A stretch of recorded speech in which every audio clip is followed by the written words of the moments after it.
Hello, welcome to the car. It's your manager, Danny P. Hope you're all well, all getting excited about the England game later. England, Germany today. How exciting. So, let's have a quick recap on just what's happened then. Who is in and who has gone out. So, Belgium have beaten Portugal, which means we lose the mighty Cristiano Ronaldo. The European champions left. Lukaku looks awesome for them, and you know, let's hope for Belgium's sake that Kevin De Bruyne can get back to being fit, because let's be fair, he is an absolute sensational player, and it would be better to beat them knowing that they had that best 11 in. And how good was Eden Hazard's brother's goal, Torgan Hazard or whatever he's called. That was absolutely sensational. A great way to beat the European champions. Then yesterday we had Spain. Wow, that was a game, wasn't it? 5-3. They went 1-0 down with the best own goal of all time, possibly. Then it became 3-1 to Spain. 5 minutes to go, and what happens? Spain go and concede two. So it goes to extra time, and then Spain's total class came out. Morata actually scored a goal. Wow. There you go. But yeah, sensational game. And you're thinking, well, the next game can't be any better than that. Oh well, you can be wrong, can't you? So, yeah, so Switzerland take the lead, and then they get back into the game, and equaliser right at the end, takes it to extra time. No goals there. And then it goes to penalties. And the goal that was disallowed, by the way, that was only just offside. But I think the player sort of knew when he'd scored that he was probably offside.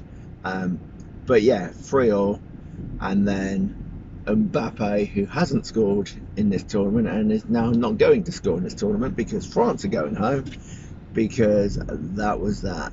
And then today at Wembley, it is the biggest game of the tournament so far.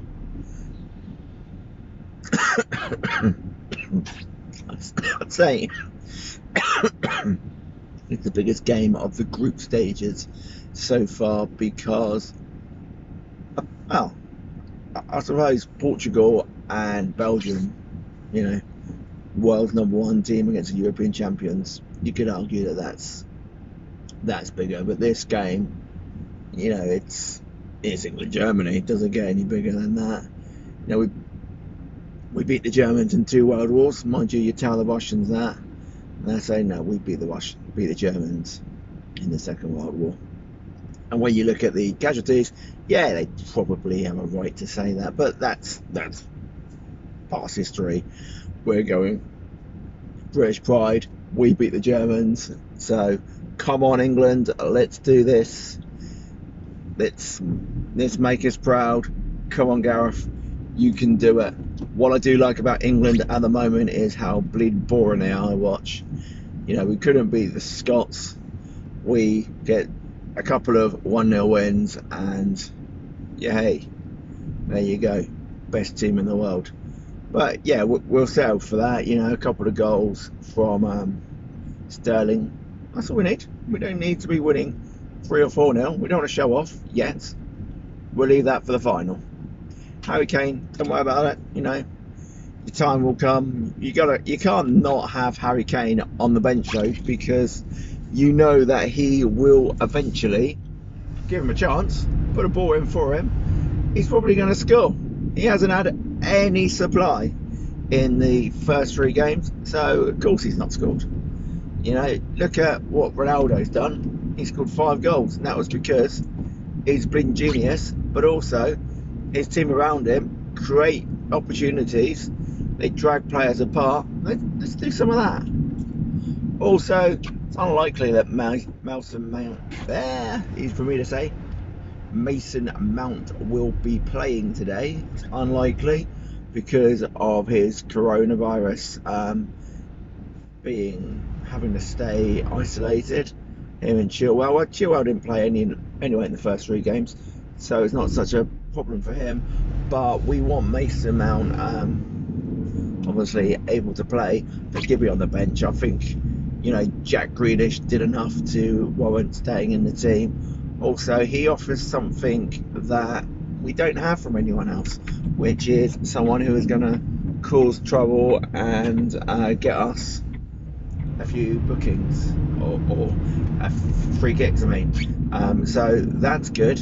We can get a few of those Germans booked as well early on. That'd be good. Are Germany beatable? Of course they're beatable. They are full of world-class players. They have World Cups and Champions League medals galore. They've got some good young players as well. But the heartbeat of that team is aging a bit. Thomas Müller is a fantastic player, but he's getting past his absolute best. Mind you, people say that about Ronaldo. And Hummels at the back. Let's put Jordan Sancho's on against him. See him try and catch him. Could be a foul in there. Could be a potential red card there. So yeah, let's go with that. That will be good. And yeah, let's make sure that we're working the channels. Let's get some width in the team, get some speed and some pace.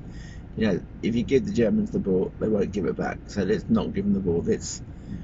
Let's be aggressive, but controlled aggression. That's what it's all about. Let's control what we do. Let's make the Germans have to work hard to get the ball. And when they do have the ball, let's make sure that we close them down quickly. But we conserve energy as well. If we can not go to extra time, and if we can win this 1-0 with a boring game, which doesn't mean that we're using lots of energy up, then absolutely fantastic. What we as a nation really don't want is to go to extra time and then go to penalties. We did like one extra time game against England when there apparently were some people on the pitch and they thought it was all over. Well, it is now because it's full. Oh, I wonder where I got that bit of commentary from. But yeah, that was the extra time we enjoyed against the Germans. We didn't enjoy so much the 1990 World Cup semi-final or the 1996 Euros. Sorry, Gareth. But one thing we do have with our current manager, and people are going to say, oh, he's boring, or this, that, and the other. I like Gareth. I think he's doing his best, and he's got us playing in a good style of football. What he does have is he has experience of losing to the Germans in the biggest game at Wembley Stadium since the last game against the Germans at Wembley Stadium, but at the old Wembley. And this is a thing I do. I have a series which I do. I'm in my second series of it now, called the Versus series, and one of the things I say in my Wembley old versus Wembley new versus series, if you haven't watched it, go and check it out. It's on my YouTube channel. It's the Wembley Stadium one. Is although most things about the new Wembley Stadium are better. It's a better seating, better view, and all this. The one thing it doesn't have is iconic status yet, because at old Wembley with the Twin Towers and the look of it, you think we had England win the World Cup there. We had an Olympic Games there because originally it was an Olympic Stadium, and we have had Live Aid there. We got to see all of those events. Euro 96 of course was held there. The bloody Germans won. But anyway, all those things happened at the old Wembley, which made it iconic, and obviously winning the World Cup for England there made it extra special, and it sort of brought itself into the national heart. We loved the stadium because what we had done as a nation there was we'd won a World Cup, we'd had Live Aid there, you know, and you know, probably one of the most iconic shots is of Freddie Mercury and Queen there during Live Aid, and also Queen when they played Wembley as well. And so these are things which are put into people's mind, and it's over years. Well, now it is time to make new Wembley iconic by winning the Euros. How cool would that be? You know, so come on England, good luck England. Come on Gareth, you can do it. 3 lions on our shirt. Come on boys, it's coming home. That's been your man in the shed. It's a quick one today. Let's hope my next football review will be a good one. Let's hope it's a England are through and we're going to win the Euros. But who knows? And Mob Dog, this one's for you, boy. I'm hoping that you're right in your but I said blah blah blah. Yeah, good. I hope you are right. I hope England do win the Euros. Even though I've said I think Italy are the best team there. Still think that. I do. But the Germans are beatable today. Let's go and make sure that we beat them. Let's make sure that St George is flying high and the Euros are coming home. And also, here's another one for you.